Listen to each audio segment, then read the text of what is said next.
নমস্কার। আজকের এই ভিডিওতে আমি সিএল অর্থাৎ ক্যাজুয়াল লিভ তার বিভিন্ন নিয়ম এবং সেটি কিভাবে নেওয়া যেতে পারে সেই পদ্ধতিগুলো এখানে আলোচনা করব।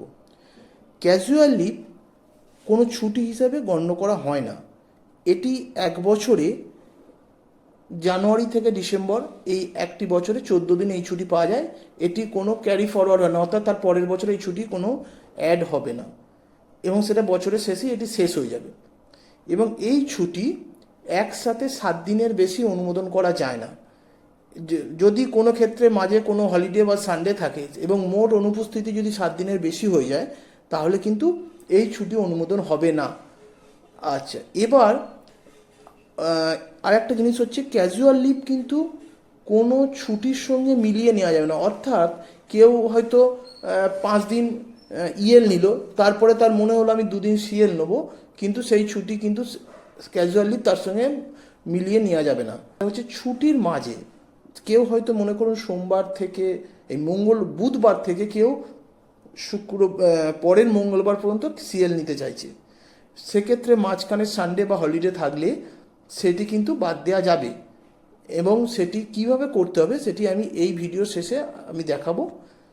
আর এছাড়া এই ছুটি যদি কেউ কোনো অফিসিয়াল ট্যুরে থাকে এবং যদি সেই ট্যুরে থাকাকালীন সে কোনো ক্যাজুয়াল লিভ নেয় তাহলে কিন্তু সেই দিনে সে ডেলি অ্যালাউন্স সে পাবে না। এটি হলো ক্যাজুয়াল লিভের রুলস। এরপরে এর সঙ্গে দুটো ব্যাপার আছে, সেটা হচ্ছে স্পেশাল ক্যাজুয়াল লিভ এবং হাফ ডে ক্যাজুয়াল লিভ। এই দুটি বিষয়ে আমি আলোচনা করব। এবার হচ্ছে special casual leave. Special casual leave হচ্ছে এক বছরে 30 দিনই সে পেতে পারে এবং এগুলো কতগুলো স্পেশাল ইভেন্টের জন্যই সে পেতে পারে। যেমন কেউ যদি কোনো এমপ্লয়ি যদি কোনো স্পোর্টস ইভেন্ট বা কোনো কালচারাল অ্যাক্টিভিটিস বা কেউ যদি কোনো পর্বতারোহণে যায় সেক্ষেত্রে তারা এই 30 দিনের স্পেশাল ক্যাজুয়াল লিভ পাবে। কিন্তু এটা মনে রাখতে হবে যে এটা এক বছরে 30 দিনেরই পাওয়া যাবে। এর থেকে যদি বেশি নিতে হয় তাহলে সেটি কিন্তু নর্মাল লিভ হিসেবে গণ্য হবে। এরপর হচ্ছে হাফ ডে ক্যাজুয়াল লিভ।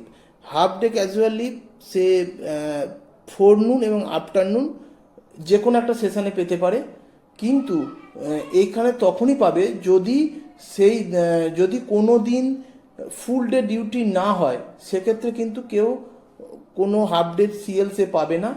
এবং কোনো এমপ্লয়ি যদি লেট পারমিশন থাকে যে লেট অফিস আসবে বা আর্লি অফিস ডিপারচার করবে, সেক্ষেত্রেও কিন্তু সে হাফ ডে ক্যাজুয়াল লিভ সে পাবে না। এরপরে আমি আসি যে সিএল নেওয়ার মাঝে যে কীভাবে শনি রবি থাকলে সেটা কীভাবে বাদ দিতে হয় সেই জিনিসটি এখানে এবার দেখাচ্ছি। এটি করার ক্ষেত্রে এমপ্লয়িকে প্রথমে তার নিজের ESS log in ID password দিয়ে লগ ইন করতে হবে। এবার লগ ইন করে অ্যাপ্লাই লিভ করতে হবে।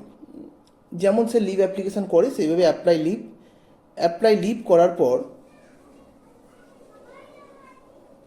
প্রথমে তাকে লিভ ডিপার্টমেন্ট, লিভ আদার্স, তারপরে ক্যাজুয়াল লিভ করে ফর্ম ডেট টু ডেটটা যে এখানে দেখুন আমি একটা বুধবার, যে কোনো একটা বুধবার থেকে ধরেছি এবং পরের মঙ্গলবার পর্যন্ত এই ডেটটি দিতে হবে।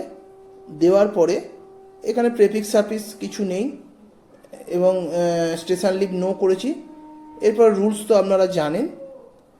এরপরে দেখুন এইখানে একটা জায়গা আছে যেখানে total number of holidays Saturday and Sunday in between the leave period if treated as holidays. এইখানে গিয়ে আপনি যত দিন আছে সেই দিনগুলোকে এখানে বসাতে হবে। বসানোর পরে অ্যাড্রো করে সেই ডেটটা দিতে হবে। ডেটটা দিলেই দেখতে পাবেন যে আপনি টোটাল অ্যাবসেন্ট করছেন 6 দিন, কিন্তু এখানে ছুটি হয়ে যাচ্ছে 4 দিন। অর্থাৎ মাঝখানে যে শনি রবিবারটি বাদ আছে সেটি কিন্তু এখানে পরিষ্কার দেখিয়ে দিচ্ছে। এইভাবে এটিকে আপনি ফরওয়ার্ড করতে পারেন। এক্ষেত্রে আপনার কিন্তু সিএল কাউন্ট থেকে এই 2 দিন বাদ চলে যাবে। এটি হচ্ছে সিএলের নিয়ম এবং সিএল অ্যাপ্লাই করা এবং মাঝখানে সানডে এবং স্যাটারডে বা হলিডেজ থাকলে সেটিকে বাদ দেওয়ার পদ্ধতি। এই ভিডিওটি দেখার জন্য আপনাদেরকে ধন্যবাদ।